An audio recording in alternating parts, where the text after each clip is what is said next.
Good day. Good day. We are live on Instagram and YouTube and Facebook. Nice. Welcome to this moment, love. And welcome back to the Holistic Freedom Secrets podcast. This is episode 48. I'm Coach Tensi, a Ufulu child, and this is Coach Soul. a Ufulu child. Ufulu means freedom, and we are holistic health coaches that specialize in holistic freedom. So I mostly specialize in nutrition and the yoga, intuitive movement of that nature, and form cleansing the body, that type of thing. And you specialize in Pretty much everything mental and moral. so the mind mastery, meditation, limiting belief transformation, all of the things, focus, all of the productivity, workplace wellness. Yes. So today's episode is pretty cool because it's something that, for me, I just get all excited whenever we get a chance to talk about it, because it's something that I wish I knew years and decades ago, honestly. And it just makes life so much simpler to know this.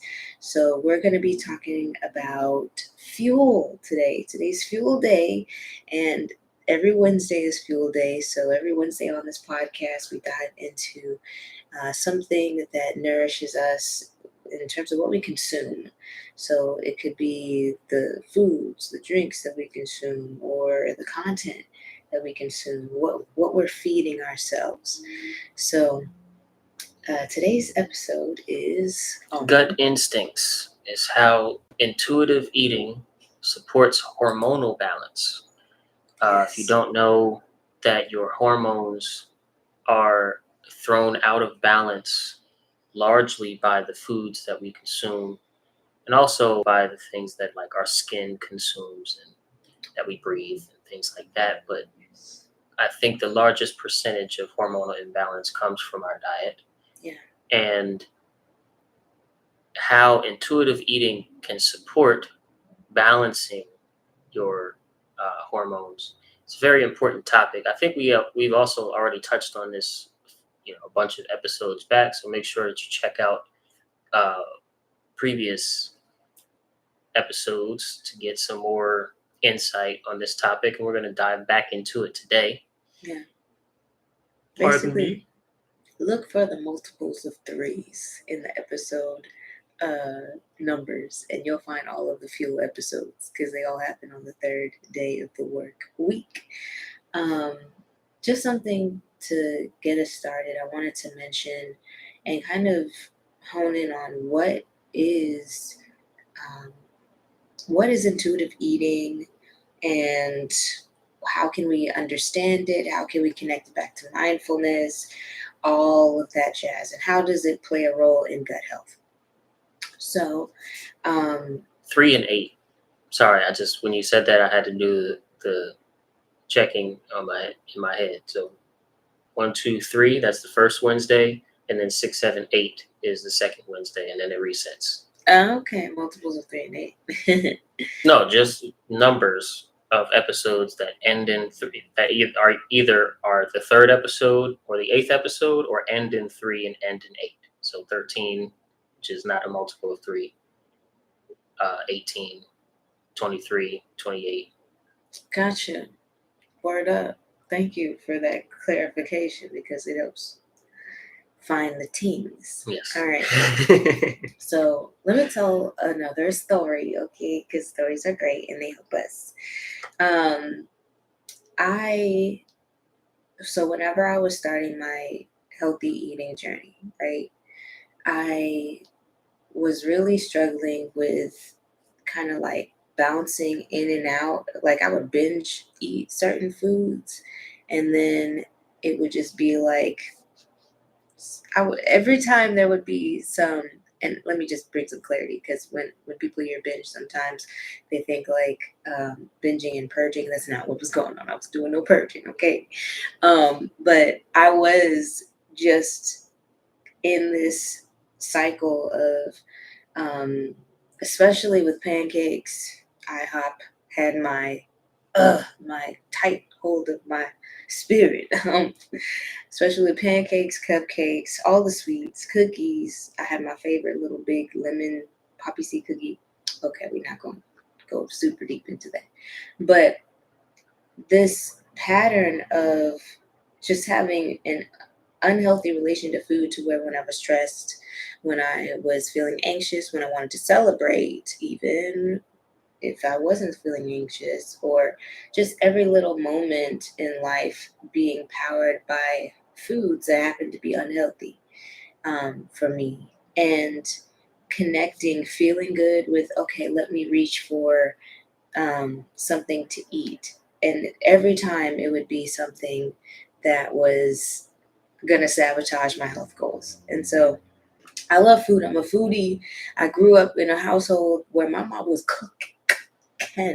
Okay, she's chefing it up, and she showed us how to put the flavors and the spices and the tangs. So I have a deep appreciation of food. So whenever people start talking about eating healthy, it became this arduous journey to balance stuff that was good for me, like the alkaline forming, that non-hybrid foods or whatever, eating more fruits and veggies with the things that tasted good to me. Um, and I started to come across these different resources of how, when we timed foods in certain ways, we felt different, or when we ate certain combinations of foods, they were able to digest more easily, so they were easier on our body. We felt different. But more recently, in the past year, especially when I was diving real deep, after I got pregnant with my first child, I wanted to make sure I wasn't setting myself up for all of um, the health woes. I was early diagnosed with, well, not early diagnosis, it was late diagnosis of anemia, chronic anemia. And so I had to figure out how to use foods, because I couldn't use fasting as a tool. I had to use foods as a tool to help reverse that, and also to bring balance into my hormones so that I can support our baby growing in my womb, right? And safe delivery without any complications, without being quote unquote high risk for in our own birthing journey or whatever. So some things I came across, and I took some notes, I'm looking down so I can reference, are that different hormones need different things in order to thrive. And those different hormones, they affect our moods and our emotions differently. They affect different ways that we're feeling in our body, whether we're feeling brain fog or not, whether we feel anxious or not, whether we feel like sleep deprived or not. Uh, it These help. So after coming across this, it was like, oh my gosh, what does it even mean to eat intuitively? Was the next kind of question that I had in my mind. And I was trying to find a balance, and I came to something simple. And it was just that when we notice certain symptoms come up in ourselves, we can begin to lean into the foods that we know will help us support that symptom. So oftentimes, our bodies will show flashes in our minds of stuff to eat, whether it's a craving, or it's or it could be some random vegetable that comes to my mind sometimes, or I could feel like, I wonder what that would be like if I tried some beets in my salad today, and who knew I needed some minerals that the beets offer.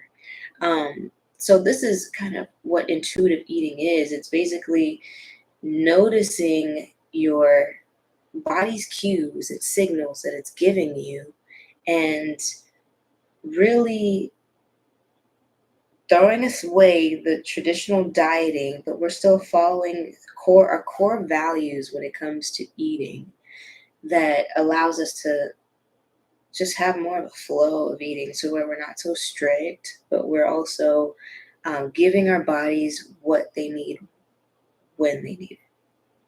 Does that make sense? Yeah, it's intuitive eating is defined as an approach to eating that focuses on the body's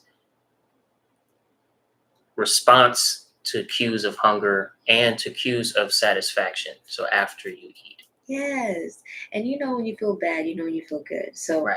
let's dive into some of how this ties back into hormonal health and gut health and all that with intuitive eating, right? So, first thing, as we're noticing our body's really subtle cues, it's becoming more of a mindfulness practice. And when we're more present with the things that we're eating with our foods, that reduces stress, that improves digestion, Yep. that allows for us to really heal our relationship to food and our relationship to um, healthy foods, our relationship to junk foods. It helps us heal our relationship to food overall. Okay, because we notice the things that are working and we notice the things that are not working as soon Mhm. as we know what our bodies are calling for and the cues that they're sending. So, here are some cues that your body will send in relation to hormones and food choices that we're going to dive into. So, three main hormones that we're going to talk about, um, Estrogen, progesterone, and and testosterone. testosterone. But there's also cortisol, which is related to stress, and that's the good stress, like from working out hard, or from fasting, and it's the bad stress from like, oh, I'm freaking out about work or life, I'm you playing know. chess. Playing chess and I keep losing, whatever it is, the good and the bad stress. And then there's also a hormone that we talked about, especially on Shine episodes, oxytocin, which is that bonding, love, meaningful relationships, meaningful connections, laughter, and loving on ourselves and each other hormone. Okay. Right. But the three we're talking about today: estrogen, progesterone, and testosterone. Yes. And that's because they're so influenced by the foods that we eat. So, and blood sugar. So first, estrogen. Estrogen, and get your pen and paper, write these things down so that we can remember. Yes, she loves fasting, but she also loves leafy greens. So anything that's green and those dark leafy greens. She is a big fan of low carb and high fats. So 60% of our meals being something like a good fat. So that's coconut oil, avocados, olive oil, the highest quality that you can find, that you can access for you. Um, and also even sesame seed oils, even sesame seeds, those nuts and seeds and things like that. She loves minerals, so healing teas, like, or even minerals from sea moss. Sea moss is pack with the trace minerals. Himalayan sea salt, if you're using any sort of salt, is also packed with trace minerals that are needed. She's very social, Estrogen. and estrogen, yes. And she loves when you support your gut health. So the three P's are the things to remember to support your gut health. That is prebiotics. So think like clove tea. If you have whole cloves, you can get them in bulk from your local grocery store or health food store. And if you just chew like one or two whole cloves, or even put a teaspoon up to tablespoon into some clove tea, depending on how much you need it, I would just say a teaspoon of cloves. That is a great prebiotic. What prebiotics do is they help to give and set up the environment that's needed for the good bacteria, the good fungi, the good the army of good microorganisms Right. in your body that help and make up most of your immune system. Okay, that's a big thing. The second P is probiotic. So the best probiotic I have come across is a probiotic that's sold by Stellar Biotics, and it's their Dell Immune V or Dell Immune 5, if you are into Roman numerals. And You can get probiotics from fermented foods as well. So kimchi, sauerkraut, kefir. If it's a dairy, make it clean. The third P Kombucha. is kombucha. Yes, but watch the sugar load. Right. The third P is polyphenols, and that's a big word that's kind of just like meaning eat the colors of your fruits and veggies. So eat all the colors that you can find of fruits and veggies in a given week. Um, so the more colors that you can eat, the more aspects of the good, naturally forming chemicals that the plants are creating that our body needs in order to support our gut health. Bell And peppers, yeah. Swiss chard, tomato, dinosaur kale, Sweet sweet potato, potato is really more progesterone, but okay, citrus fruits, limes, lime, yeah, grapefruits. Yeah, so colors. and also zinc. Your body needs zinc and flax seeds. One thing that estrogen hates and will perish and will just be like, why we gotta like figure things out. Over Um, sugarifying. Over sugar, fine. When your blood sugar spikes up, it's like, whoa, brain fog comes. That's a big warning sign. If you feel brain fog or bloating, or for those that are in your menopausal years or postmenopausal years, if you ever experience hot flashes, that means your estrogen is out of balance. She's too low. She need to come back up. Okay, bring in the healthy fats in those instances, and bring in these other things that we talked about. If your gut biome is or your microbiome overall is depleted, so you don't have enough of the good microorganisms in your body to fight off the bad ones. There's good ones and there's bad ones. The bad ones are fueled by the junk food and the processed foods. The good ones are fueled by these healthy things that we've been talking about. Things that stress out your liver also mess with estrogen. So that would be things that stress out your liver are alcohol, medications, coffee, and pesticides. So chemicals in our products, pesticides on our produce, on our grains, and all of that jazz. So that's estrogen. She likes all the things that we mentioned. And she will bring the good things like more dopamine to make you feel like I can go. What's next? I could go, what's next? And she will also bring things that make you feel satisfied, like serotonin. That's kind of like the neural transmitter that's like, I'm satisfied. I would like to just kind of luxuriate in this for a moment. And she's also a bit chatty, so she'll bring the social vibe. She's a social butterfly, this hormone estrogen. Yeah. Anything that I missed before we move on to progesterone? Okay. So with estrogen, how we cycle her in before I just move on is by focusing on our power phases of a month. So that would be day 1 to day 10 of a given month. If you're not a cycling woman, that means if you don't get your cycle anymore, your menstrual cycle, then that would mean just sync it up to the new moon, honey. Sync it up to the new moon is day 1.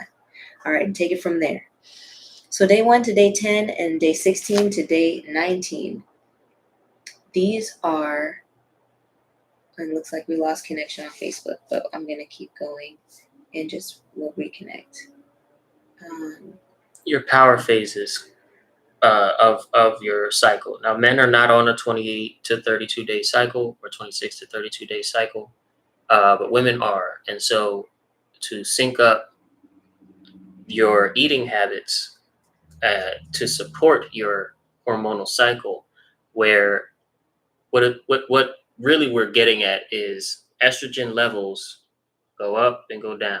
Progesterone levels go up and go down. Testosterone goes across and then goes up for a little second in the um, ovulation stage and then levels out again. So these changes can be supported with food and your mood as well as um, your cognitive capacities can be supported with syncing up your eating habits to support these hormonal changes that happen on a cycle every month. So that's what the word cycle is being used for, not just for the menstrual period. And Absolutely. your power phases, like she said, are days 1 through about 10 of your cycle, and then days 16 to 16 19. to 19. Mhm. So So, before ovulation and after ovulation, if you are a cycling woman, or it tends to be, if you're not cycling woman, if you used to have your cycle mostly on the new, in the beginning of the month, then sync it up to the new moon. If you are used to having your cycle near the middle or toward the end of the month, it's syncing up to the full moon. All right. Next, progesterone. She is like the shy friend who's mad chill and just more so the introverted of the hormones. Okay. She thrives when you stop doing low carb and you are instead um, more so eating things that are like nature's carbs.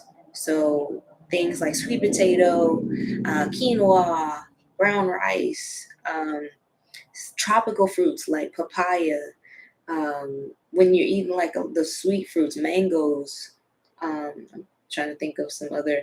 She also, she'll enjoy some citrus fruits and that type of vibe too. But things that have magnesium, like pumpkin seeds, are going to be very supportive. I mean, you can incorporate some more banana as well. And the really dark chocolate, like 75% or more of that cocoa powder, if you make that into your own little batch of healthy brownies, boom, she'll be very pleased. But just watch the sugar. You feel me? Watch the sugar. Okay. Um, One thing that I do want to mention for progesterone is, yes, eating the stuff that comes from the earth. That's what I mean when I say nature's carbs. It's just basically fruits and veggies that are coming from the earth. They're like whole. So it's not all of the flowers, it's not all of the things. I mean, but it's like the sweet potato. You can make sweet potato fries at your home with a good fat like avocado oil, or you can use it as toast, whatever it is. Um, that's what I mean by nature's carbs. But progesterone needs like that slower pace to living, because some things that will cause her to run away and be shy and just not be there when she needs to be there, which is at least twice in your cycle. Okay, she needs to be there and in full effect. In full effect are things that spike cortisol. So things that cause you chronic stress, or fasting past like 15 hours in a given 24-hour period, or when you're trying to keep your carbs super low. That she don't like that. She don't go for it. So when you are ovulating, so coming back to cycle syncing, right? When you are ovulating, for those that are able to ovulate, those women out there that you still are of the reproductive phase in your life, right? Um, that's the time where you do not want to be shy on progesterone. Instead of being low carb, high fat, you can still get your fat in, those good fats that we mentioned, but really focusing on nature's carbs and getting those up, because you'll notice you'll start to crave more carbs in that week, and in those few days rather, and then also the week before your cycle starts again. So around day 20 through 30 to whenever it starts again. Um, those are things to keep in mind. So that's coming back to the cycle syncing. And then we have the last major hormone that we're going to cover today, which is testosterone. And when it comes to foods, there's not a whole lot of foods that really are just for supporting testosterone. It kind of overlaps with stuff that helps with estrogen and stuff like zinc. Getting things that are rich in zinc. Foods rich in zinc will help. So if you um, I'm trying to think of foods rich in zinc. I'm gonna look it up because none are coming to my mind right now. Um, But other than that, those leafy greens, the dark leafy greens, are going to really help with testosterone. But zinc, zinc, zinc is something to just remember for testosterone. Vitamin D, stuff rich in vitamin D. You can get vitamin D from mushrooms, so wild mushrooms, like oyster mushrooms, lion's mane mushrooms, whatever kind of mushrooms, but really more than just the white button mushrooms. Those don't have much in terms of nutrients and things in them. But even if it's a portobello mushroom, if that's all you can find, okay.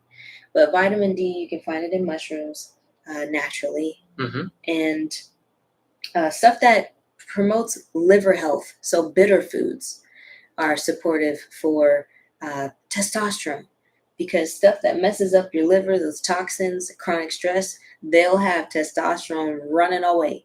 Okay, for women, testosterone comes in just during the manifestation phase or just during ovulation. So around days 11 to 15, that's the only kind of time where it comes to a peak for women. But for men, they have a 24-hour hormonal cycle, and every 15 minutes, they have an opportunity to get a new boost of testosterone. So, really cycling in things that will help support the liver. So, foods that are bitter to the taste, the citrus foods like limes, lemons, grapefruits will be helpful. Things like dandelion greens will also help keep the blood sugar stable enough to support testosterone. Um, and different bitter, just bitter greens. We're thinking bitter, okay? Anything that you taste and you're like, go for it. Um, if you are a fan of coffee, but you're trying to steer away from coffee, then get Capomo. It's an allergen free, tastes like coffee, brews like coffee, and looks like coffee, smells like coffee, okay? But it's a seed, and it is a healing to the liver, and it will also be healing to the body overall. So, Capomo, it's also called Maya nut. In terms of testosterone, the last thing to mention is the toxins that make it go shy are tend to be things like environmental toxins. So chemicals in our foods, pesticides, um, chemicals in our uh, I mean, if we're talking about foods, that's really what we're talking about. Okay, things that have heavy metals in them um, are not good. So you can get heavy metals. Heavy metals are in shots that you get. Heavy metals are in if you cook with aluminum foil and you use that to wrap your baked potato, um, then I mean you're gonna get some heavy metals from that. If you use aluminum pots and pans when you're cooking, the same thing there. If you cook with Teflon and scratched up scratched up air nonstick. fryer or Mm-hmm. nonstick pans, same thing. So steering away from that, maybe more so go to cast iron. Boom. All right. So that was a deep dive, okay, of some things to keep in mind and to know and tap into intuitive eating. Some quick things that I do to make this more intuitive beyond the list of foods is when I notice brain fog, when I notice bloating, I'll lean more into foods that support estrogen. So I'll increase the good fats. So I might get a scoop of almond butter, or I might add some coconut oil into whatever I'm making, or drizzle some olive oil onto whatever I'm making, or drizzle some avocado oil, add fresh avocado into what I'm making some more, or eating. Just eat more of that in my meal. If I'm experiencing, on the other hand, like I'm having trouble sleeping, or I'm feeling anxious, or like my edges are fading, and I'm experiencing like hair loss or hair growing in That places doesn't that I don't happen to want. Coach Tensi. I've experienced my edges fading after Omi was born. But lately it's not a regular occurrence. But then I'll lean into foods that promote progesterone. So I'll look towards the papaya fruits in the morning. I'll look toward mangoes. I'll look toward um, the foods like sweet potato. I'll stock up on sweet potato. I'll add in some quinoa, stuff like that, or add chia seeds to my smoothie because I know it's a complete protein. Same thing with hemp seeds if I have those on hand. I'll lean into those foods if I'm feeling those symptoms, right? On the other hand, testosterone is related to drive. So if I'm feeling low motivation, like I don't feel driven, I don't feel like doing stuff, and or like a low libido or anything like that, I'll lean into zinc. I'll lean into stuff that promotes zinc. I'll get more leafy greens in. I'll I'll lean more into making sure that I'm getting organic, especially stuff that's like berries and greens and stuff like that.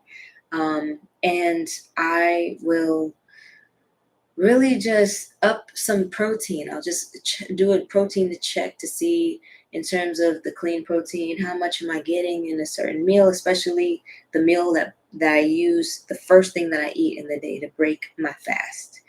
Um, how much protein am I getting in? All right. And things like lentils, things like chia seeds, hemp seeds, they are all naturally packed with protein. So I just get get those into my meals somehow.